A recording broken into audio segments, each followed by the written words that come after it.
Pernah dengar kisah Abdullah bin Umar radhiyallahu taala anhuma? Sedang bersama Rasulullah SAW,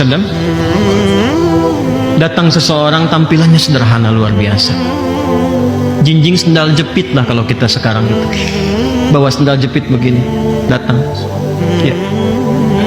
Apa kata Nabi komennya? Sebelum dia tiba, kata Nabi, akan datang nih pemuda ahli surga. Pemuda tuh, pemuda. Kata Nabi, akan datang pemuda ahli surga. Ketika Nabi selesai komen itu, yang datang orang tadi, nggak ada yang lain. Penasaran kan, yang ini bukan. Kalau dari lihat tampang kayaknya biasa aja gitu. Ya. Dibanding Ibnu Umar tuh luar biasa kan, ahli surga juga. Masya Allah, insya Allah ya, kan ada sahabat-sahabat mulia itu. Esoknya terulang begitu lagi.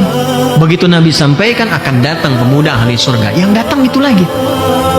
Penasaran dengan itu, nah ini yang saya ingin sampaikan. Penasaran dengan itu, maka beliau berkunjung ke rumahnya hanya untuk melihat amalan apa yang dikerjakan oleh beliau. Ini sampai Nabi komen demikian dan berulang di hari berikutnya.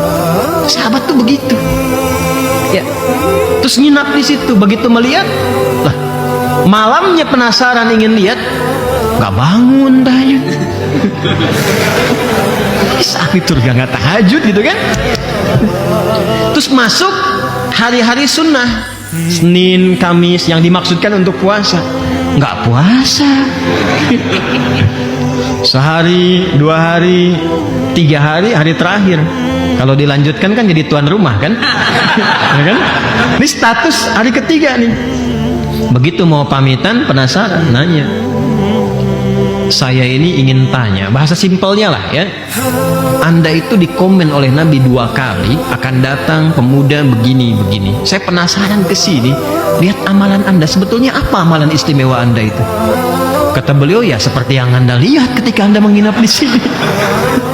Ya, bisa gitu kan, ditelisik lagi. Lalu beliau ingat satu hal, kata anak muda ini, tapi ada memang yang satu saya biasakan. Langsung dikejar, apa itu? Kata beliau, saya berusaha selama hidup untuk tidak pernah menipu orang lain dan tidak pernah merasa iri hati terhadap nikmat yang Allah titipkan pada orang lain. Langsung komen, ini yang dimaksudkan Rasulullah yang belum tentu saya bisa lakukan. Itu kan nggak mudah ya. Dan tidak pernah merasa iri hati, menjaga diri supaya tidak iri atas apa yang Allah titipkan kepada hambanya yang lain. Itu nggak mudah itu. Kalau mau gampang ngetesnya begini, keluar dari sini, lihat ada orang yang jamaah pakai mobil bagus berangkat tuh. Kira-kira perasaan Anda bagaimana?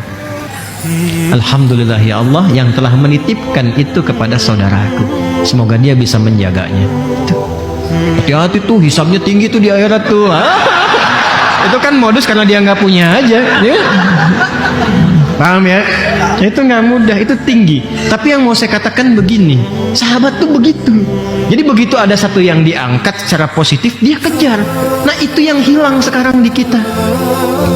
Jadi kalau kita melihat ada kawan kita hafal Quran, kejar. Saya harus seperti dia. Perkara berhentinya di mana, itu terserah Allah menghendaki kita. Yang penting kita masih dawam untuk menghafal. Yang dilihat Allah itu ikhtiarnya, bukan hasilnya. Kadang ada yang diinginkan langsung 30 juz. Ada yang oleh Allah diminta untuk terus mengulang dulu supaya meningkat banyak pahala untuk menggugurkan dosa-dosa yang telah lalu itu. Kata Allah, mudah bagiku menjadikan kau hafal, cuman kamu tuh kemana aja, maksiat kamu tuh kebanyakan. Sekarang aku berikan hidayah, engkau sambut. Aku tutup dulu dosa yang kemarin. Makanya ada yang menghafal tuh 3 hari 1 ayat baru hafal. Tapi setelah merasakan kenikmatan itu, cukup menutup dosa yang telah lampau itu dipercepat oleh Allah. Masya Allah, 13 hari hafal Quran 30 juz. Ada yang begitu. Saya kalau membimbing karantina itu, ada yang pertama, wah sehari 1 juz, 2 juz, 3 juz, terus macet di tengah-tengah. Itu biasa. Yang tidak biasa itu seperti macet di awal, tiba-tiba mengalami lompatan-lompatan setelahnya. Itu yang dahsyat. Jelas? Jadi yang pertama dari hadis tadi penting kita pelajari, selalu kita itu punya perasaan ingin. Awas ya, selalu punya perasaan ingin mendekati atau bahkan melampaui amal kebaikan orang lain yang konsisten dikerjakan. Bahkan di tahap itu boleh iri. Iri terhadap amal soleh yang mendorong kita berbuat positif, itu bisa dilakukan. Namanya ghibtah. Apa namanya apa? Ghibtah, ya. Ghibtah itu perasaan cemburu terhadap amal soleh seseorang yang menjadikan kita ingin menyusulnya atau bahkan melampauinya. La hasada illa fitnataini. Kata Nabi, hasad itu nggak boleh. Iri hati itu nggak boleh kecuali dalam dua perkara yang disebut dengan ghibtah. Rajulun atahullahul ilma, seseorang yang dianugerahi oleh Allah pengetahuan dan dia share itu, dia sampaikan, dia bagi itu setiap siang dan malam. Ada lagi rajulun atahullahul mala, seorang yang dianugerahi oleh Allah harta melimpah, maka dia sibuk infak siang dan malam. Kadang-kadang dia nggak mau dikenal, ada yang butuh, berangkat, dia utus seseorang. Nah, kalau ketahuan, boleh itu dicemburui. Jelas ya? Nah, itu bukan iri hati namanya, itu iri amal. Jelas?